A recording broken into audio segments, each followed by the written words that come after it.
마가복음 10장 메시지 성경으로 읽겠습니다. 이혼과 간음.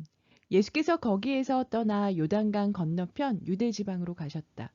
매번 그러듯이 무리가 따라왔고 예수께서는 늘 하시던 대로 그들을 가르치셨다. 바리새인들이 예수를 괴롭힐 요량으로 다가와서 물었다. 남자가 아내와 이혼하는 것이 율법에 왔습니까? 예수께서 말씀하셨다. 모세가 뭐라고 명령했느냐? 그들이 대답했다. 모세는 이혼 증서를 써주고 아내와 이혼해도 된다고 허락했습니다. 예수께서 말씀하셨다. 모세는 단지 너희의 사악한 마음을 염려해서 그 명령을 기록한 것이다. 처음 창조 때부터 하나님께서는 남자와 여자를 지어 함께 있게 하셨다. 그래서 남자는 부모를 떠나 여자와 결혼하여 한 몸이 된다. 더 이상 둘이 아니라 새롭게 연합하여 한 몸을 이루는 것이다. 남자와 여자의 이 유기적인 연합은 하나님께서 창조하신 것이다. 그러니 누구도 그들을 갈라 놓아서 그분의 작품을 모독해서는 안 된다. 집에 돌아와서 제자들이 다시 그 이야기를 꺼냈다. 예수께서는 그들에게 단도직입적으로 말씀하셨다. 다른 여자와 결혼하려고 자기 아내와 이혼하는 남자는 아내에게 간음하는 것이다. 또한 다른 남자와 결혼하려고 자기 남편과 이혼하는 여자도 남편에게 간음하는 것이다. 사람들이 예수께서 만져주시기를 바라며 그분께 아이들을 데려왔다. 하지만 제자들이 그들을 쫓아냈다. 예수께서 노하시며 제자들에게 말씀하셨다.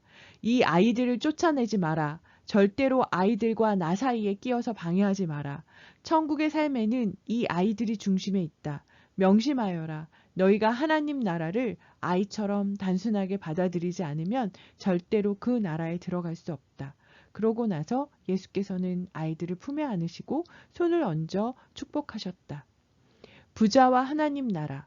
예수께서 길을 나섰는데 한 사람이 달려와서 정중하게 그분을 맞으며 물었다. 선하신 선생님, 제가 무엇을 해야 영원한 생명을 얻겠습니까? 예수께서 말씀하셨다. 어째서 나를 선하다고 하느냐? 오직 하나님 한 분 외에는 선하신 분이 없다. 계명에 살인하지 마라, 간음하지 마라, 도둑질하지 마라, 거짓말하지 마라, 속이지 마라, 내 부모를 공경하라 하지 않았더냐? 그가 말했다. 선생님, 그 계명들은 제가 어려서부터 다 지켰습니다. 예수께서 그의 눈을 주목하여 보시더니 그를 사랑스럽게 여기셨다. 예수께서 말씀하셨다. 하나 남은 것이 있다. 가서 내가 가진 것을 다 팔아서 가난한 사람들에게 주어라. 그러면 내 모든 부가 하늘에 쌓아두는 부가 될 것이다. 그런 다음 와서 나를 따라라. 그 사람의 얼굴이 어두워졌다. 그가 전혀 예상치 못했던 말이어서 그는 무거운 마음으로 예수를 떠나갔다. 그는 많은 것을 움켜쥐고 있었고 그것을 놓을 마음이 없었다. 예수께서 제자들을 보며 말씀하셨다. 많이 가진 사람이 하나님 나라에 들어가는 것이 얼마나 어려운지 아느냐? 제자들은 들으면서도 그 말이 믿어지지 않았다. 예수께서 계속해서 말씀하셨다. 얼마나 어려운지 너희는 상상도 못할 것이다. 내가 말하는데 부자가 하나님 나라에 들어가는 것보다 낙타가 바늘귀로 지나가는 것이 더 쉽다. 그 말에 제자들은 크게 당황했다. 그러면 어느 누가 가망이 있겠습니까? 그들이 물었다. 예수께서 잘라 말씀하셨다. 너희 힘으로 해낼 수 있다고 생각하면 전혀 가망이 없다. 그러나 하나님께 맡기면 얼마든지 가능한 일이다. 베드로가 다른 시각에서 이야기를 꺼냈다. 우리는 모든 것을 버리고 주님을 따랐습니다. 예수께서 말씀하셨다. 내 말을 명심하여라.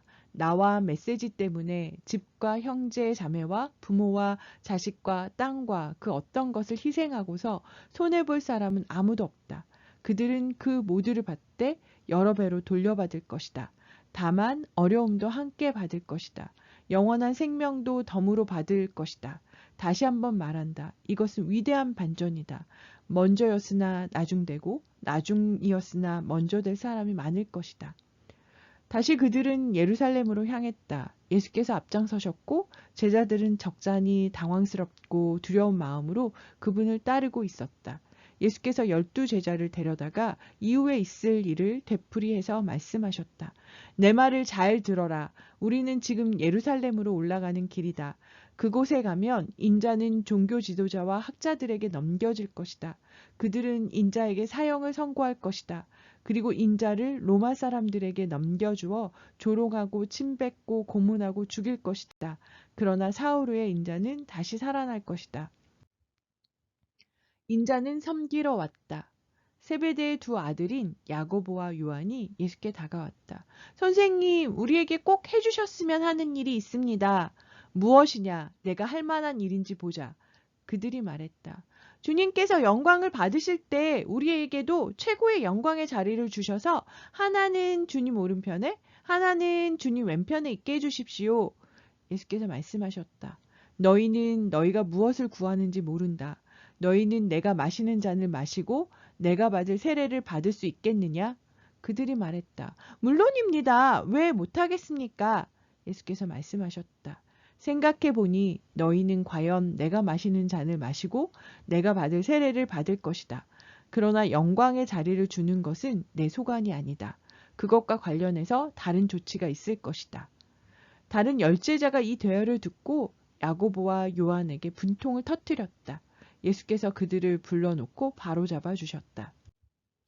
하나님을 모르는 통치자들이 얼마나 위세를 부리는지, 사람들이 작은 권력이라도 얻으면 거기에 얼마나 빨리 취하는지 너희는 보았다. 너희는 그래서는 안 된다.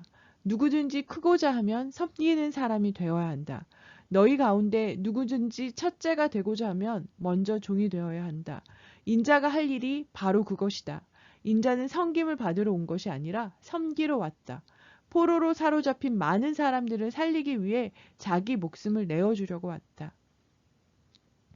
그들은 여리고에서 얼마 동안 머물렀다. 제자들과 사람들의 행렬이 뒤따르고 예수께서 그곳을 떠나시려는데 디메오의 아들인 바디메오라는 눈먼 거지가 길가에 앉아 있었다. 그는 나사렛 예수가 지나간다는 말을 듣고는 소리치기 시작했다.